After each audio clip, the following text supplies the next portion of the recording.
नमस्कार, मी Dinesh Gharde, mission Maharashtra news मध्ये आपले स्वागत आहे. नरक यातना म्हणजे काय असा प्रश्न कोणी विचारला तर त्याला प्रभाग क्रमांक 9 इंदोरा वसाहतीत घेऊन यावे आणि 2 दिवसाच्या मुक्कामाने ठेवावे.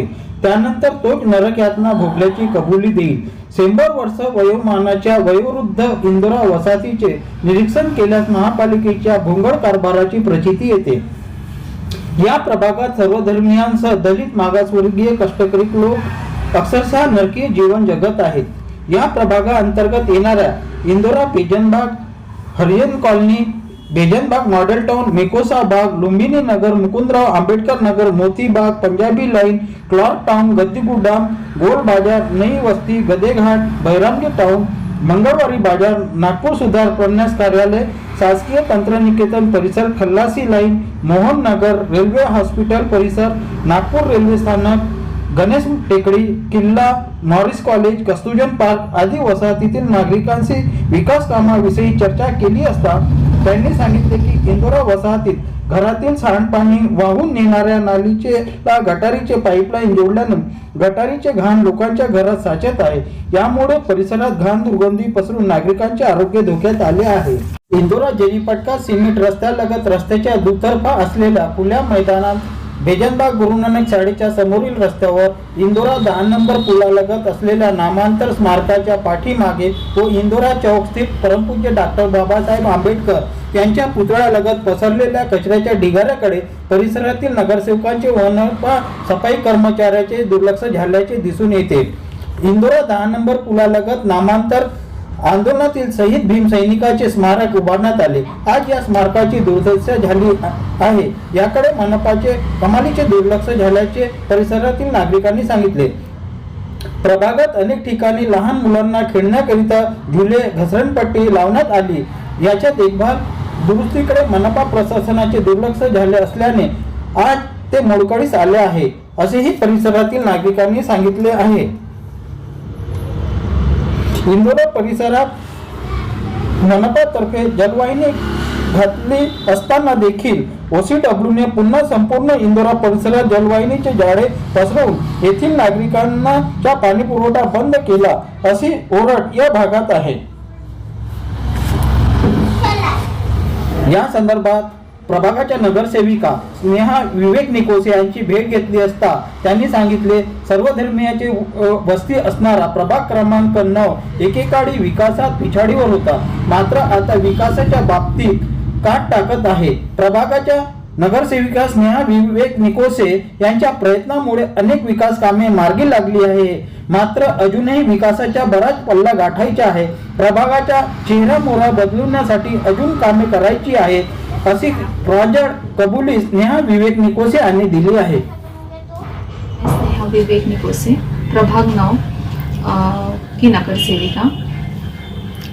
अभी 4.5 साल का करीब 4.5 साल का कार्यकाल हो चुका है आपका जी. और आपके प्रभाग में ये स्लम बस्तियां बहुत ज़्यादा है, कितना विकास किया?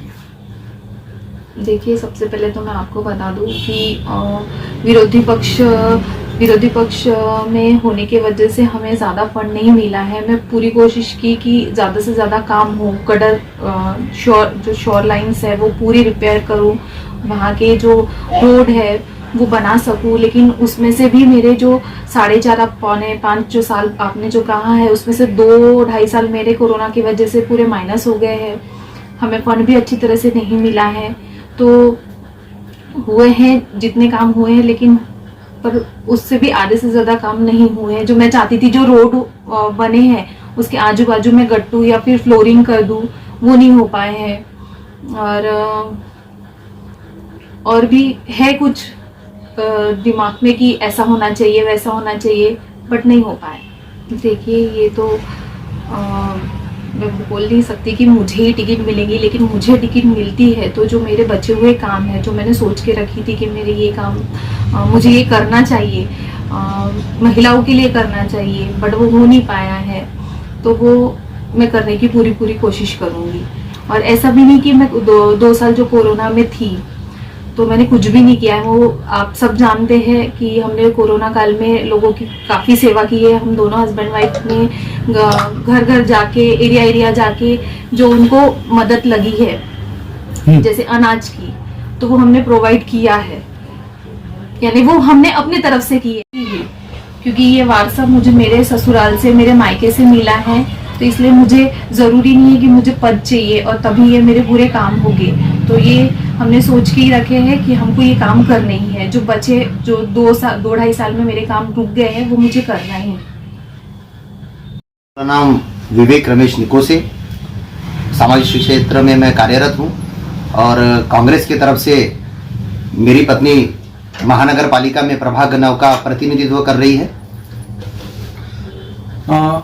प्रभाग 9 में हमने देखा कि शहीद स्मारक है, मराठवाड़ा शहीद स्मारक, उसका जायजा लिए। उसके बाद में जो 10 नंबर पुलिया का नाला है उसका भी जायजा लिए। उसके बाद जो गुरु नानक स्कूल है उसका जो पीछे का भाग है, वहां देखे तो कचरा गिरा हुआ था, वहां पे समस्या का भंडार दिखा हमें। उसके बाद हमने लाल स्कूल है, लाल स्कूल के पास जो खिलौने और जो लगे हुए हैं वो टूटे हुए हैं। ऐसी काफी समस्याएं हमको दिखी और हमने कुछ नागरिकों से भी बातचीत किए। तो कुछ पब्लिक नगर सेवक के विकास काम से नाराज है, क्या बताओगे? नगर सेवक के विकास कार्यों से नाराज है, उन्होंने अपना मनोगत जरूर रखा होगा, परंतु जिस वक्त महानगर पालिका के चुनाव हुए, प्रभाग 9 में एक कांग्रेस की नगर सेविका और 3 नगर सेवक दूसरे पार्टी के चुन के आए। उसके बावजूद प्रभाग में 80% स्लम एरिया है, जिसमें सबसे ज्यादा समस्या जो होती है वो होती है गटर लाइन की। उसके बाद गटर लाइन यदि भर जाती है तो उसके वजह से पीने का पानी खराब आता है, और अगर से ये होता है तो उसके वजह से उसी परिसर में अनेक प्रकार की बीमारियां हो जाती है। तो जब नगर सेविका स्नेहा निकोसे मेरी पत्नी बनी, तो लोगों की समस्याओं से जब मैं परिसर में अवगत हुआ, तो हमें सर्वप्रथम परिसर की गटर लाइन की समस्याओं को सुलझाना पड़ा। सुलझाने के लिए बहुत ज्यादा कोशिशें करनी पड़ी, क्योंकि स्लम परिसर था तो कार्य करने के लिए जगह भी नहीं थी, परंतु पीने का पानी भी स्वच्छ आने के लिए गटर लाइन का काम करना अनिवार्य था। इसलिए हमने अधिकांश जगहों पर जहां पर गटर लाइन बदलने का कार्य करना चाहिए था, हमने गटर लाइन को बदलने के लिए पुरजोर तरीके से काम किया है। इसके लिए आप परिसर का दौरा करेंगे तो निश्चित तौर पर आपको पता चलेगा। जहां पर पहली बारिश थी नगर सेविका स्नेहा निकोसे मेरी पत्नी बनने के बाद 4 फीट पानी भरता था। इस बार बारिश में मैंने दूसरे दिन हमारी महानगर पालिका के उसी परिसर के जमादार को फोन लगाया, जिस वक्त पहली बार जब मैं दौरा करने गया था स्नेहा के साथ, तो उसमें 3 से 4 फुट पानी जमा था, और इस बार एक भी जगह ओवरफ्लो नहीं हुआ था। नामांतर शहीद की बात हम कर रहे हैं। नामांतर शहीद का आज भी उपेक्षित है। नामांतर शहीद का दिन जब आता है तब मैंने उस मीडिया ने काफी उसकी न्यूज भी चलाई, डेंटिंग पेंटिंग निकली वहां पे, एक यानी देखा जाए तो गंदगी का माहौल है। क्या लगता है आपको कि आपने प्रयास नहीं किए आपके प्रभाग में रहने के बाद? नहीं, उसका पूरा पत्र व्यवहार का ब्यौरा मेरे पास में है। शहीद स्मारक का जो भी रखरखाव है और जो पेंटिंग खराब हुई है, कहीं पे रिपेयरिंग की जरूरत है, इसकी डिमांड महापौर, कमिश्नर साहब, स्टैंडिंग चेयरमैन, इन सबको पत्र के द्वारा की गई थी। अब परंतु जिस दिन शहीद स्मारक पे कार्यक्रम होता है उस दिन वहां पे सभी नेता आए, सबों ने हार फूल चढ़ाए, सबों ने मीटिंग हम बुलाएंगे, हम फंड दे देंगे, परंतु उस पत्र पे अभी तक कोई निर्णय नहीं लिया गया। जहां पर आवश्यकता नहीं है वहां पर यह भाजपा शासित महानगर पालिका में फंड बांटा गया, लेकिन यहां पर जहां पर आवश्यक है वहां पर विकास निधि नहीं दिया जाता। शहीद स्मारक के लिए पत्र कब दिए थे आपने? शहीद स्मारक के लिए 3 बार पत्र दिया गया है। महापौर साहब आए थे तो उन्होंने भी कहा था कि कल ही मुझे पत्र दो, तो मैंने उन्हें याद दिलाया कि हम इस बारे का पत्र आपको दे चुके हैं। फिर भी अब महापौर जी ने कहा है तो हम उसको दूसरे दिन संबंधित नूतनीकरण के लिए पत्र देकर आए थे, लेकिन अभी तक उसकी फाइल आगे नहीं बढ़ाई है। महापौर साहब ने उसको आश्वासित किया मगर काम नहीं। भाग है इसमें अभी OCW की लाइन डाली गई, वो एक भूदंड जो है नागरिकों पे गिर रहा है, प्रभाग के नागरिकों पे। जहां तक कि OCW ने जब पहले ही पाइपलाइन है तो OCW ने वहां अतिक्रमण नहीं करना था, क्या बताओगे? OCW ने ये जो पूरी की पूरी लाइन बदला है, महानगर पालिका भाजपा शासित होने की वजह से जबरदस्ती यहाँ पर ये पैसे का खर्च किया गया है, जो कि हमारा महानगर पालिका के हम लोग टैक्स पेयर है, हम लोगों के पैसे का अपव्यय किया गया है। महानगर पालिका में मैंने पत्र व्यवहार किया था, स्नेहा ने भी, हम लोग बोले थे कि इतनी बड़ी लाइन बदलने की कोई आवश्यकता नहीं है, अगर से बदलना ही है तो जहां पे बहुत खराब लाइन है उसी को बदलिए। लेकिन भाजपा ने OCW को महानगर पालिका का पानी बेच दिया है, उनको हर गरीब के घर में कनेक्शन देना है, हर किसी के जेब से पैसा निकालकर OCW को कमाकर देना है। इसीलिए इन लोगों ने, भाजपा वालों ने, ये महानगर पालिका का पानी OCW को बेचा है करके वो लोग चुप्पी साधे हुए हैं और हम लोग संख्या बल में कम है करके हमारी आवाज भी दबाई जा रही है। हमने अनेक बार इनको समझा के बताया कि हमारा स्लम एरिया है, पिछले 3 साल आर्थिक तौर से हम कमजोर हुआ है, हमारे परिसर की जनता, परिसर की नहीं हर जगह की जनता आर्थिक तौर पे कमजोर हुई है, तो ये जबरदस्ती का डिमांड का खर्चा हमारे पे मत लगाइए। महापौर जी को निवेदन दिया मैंने कि इस नागपुर की सबसे पुरातन बस्ती में आप पानी की लाइन बिछाने का कार्य कर रहे हो, क्योंकि पुरानी खराब हुई है, तो उसका भूदंड डिमांड लेकर आप मत कीजिए, निःशुल्क कनेक्शन दीजिए। परंतु इस पे आयुक्त और महापौर जी ने कोई निर्णय नहीं ले सके हैं, क्योंकि इन लोगों ने महानगर पालिका का पानी OCW को बेच दिया। कुछ नगर सेवकों का समर्थन है उसको और कुछ नगर सेवकों का समर्थन नहीं है, यानी आपके प्रभाग के कुछ नगर सेवक बोलते कि बहुत अच्छा काम हो रहा है, OCW अच्छा काम कर रही है, और कुछ नगर सेवक बोलते हैं कि ये जनता के ऊपर भूदंड है। तो क्या लग रहा आपको कि कहीं तो भी यानी ये हो रहा है, विरोध भी हो रहा है और समर्थन भी हो रहा है, तो क्या तालमेल नहीं है? कौन विरोध कर रहा है और कौन समर्थन कर रहा है, इस पे मैं भाष्य करने की भूमिका में हुई ही नहीं, क्योंकि उनके समर्थन करने के लिए उनके पास कारण होंगे और जो विरोध कर रहे हैं उनके पास भी विरोध करने के लिए कारण होंगे। मेरी एक ही डिमांड है और थी, महापौर साहब से भी मैंने डिमांड किया था कि जहां पर लाइन खराब है, जहां पर पानी नहीं आता है, जहां पर गंदे पानी की समस्या है, वो लाइन बदलिए, वहां पे लोगों को कनेक्शन देने के लिए आप जो सुविधा, निःशुल्क सुविधा उपलब्ध कीजिए। परंतु OCW ने पूरे के पूरे परिसर की ही पाइपलाइन बदल दी है, जिसकी कोई आवश्यकता नहीं थी। मेरा आखिरी सवाल यह है, 4.5 साल, 4.25 साल हो चुके हैं स्नेहा मैडम के कार्यकाल को। ये मात्र स्नेहा मैडम के विकास निधि से और आमदार के विकास निधि से, खासदार के विकास निधि से आपने कितने का विकास किया होगा प्रभाग में 9 में? प्रभाग 9 में सबसे विकट परिस्थिति गटर लाइन की थी।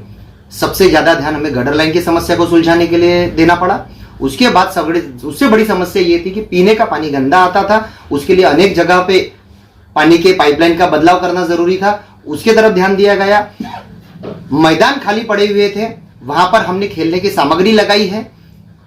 और ये प्रभाग 9 एक ऐसी क्षेत्र है जहां पर आधा परिसर उत्तर नागपुर का आता है और आधा परिसर पश्चिम नागपुर का भी आता है।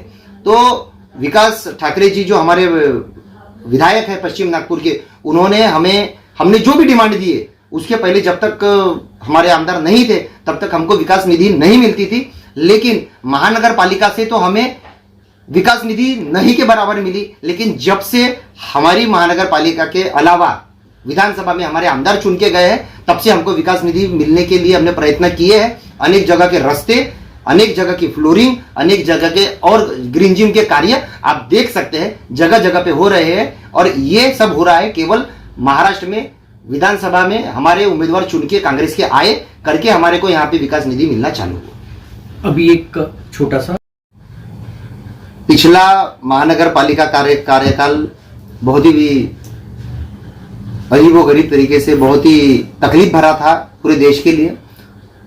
और नागपुर में भी महानगर पालिका के अधीन रहते हुए जो विकास कार्य हमें परिसर में अपेक्षित थे, अनेक कार्य प्रलंबित रह गए क्योंकि वक्त बुरा था। परंतु इसके लिए हम लोग हमेशा प्रयासरत थे, प्रयासरत रहेंगे और मूलभूत आवश्यकताओं के लिए काम कर रहे थे। और अभी बच्चों के लिए अच्छे मैदान का डेवलपमेंट का काम भी, आपने अभी परिसर का दौरा किया तो आपको दिखा ही होगा कि अनेक जगह खेलने की सामग्री लगाने का काम अभी चालू ही है। आचार संहिता लग गई तो हमने अभी तक उसका लोकार्पण भी नहीं कर सके हैं। वो बेजनबाग का ग्राउंड है, नजुल लेआउट में है, NIT का वो गार्डन टंकी के बाजू वाला है, वहां पे भी हमने सामग्री लगाई है। और अब और भी अपेक्षित कार्य है जिनको हमें भविष्य में करना है और वो हम करते रहेंगे। उसके लिए हम प्रयासरत रहेंगे।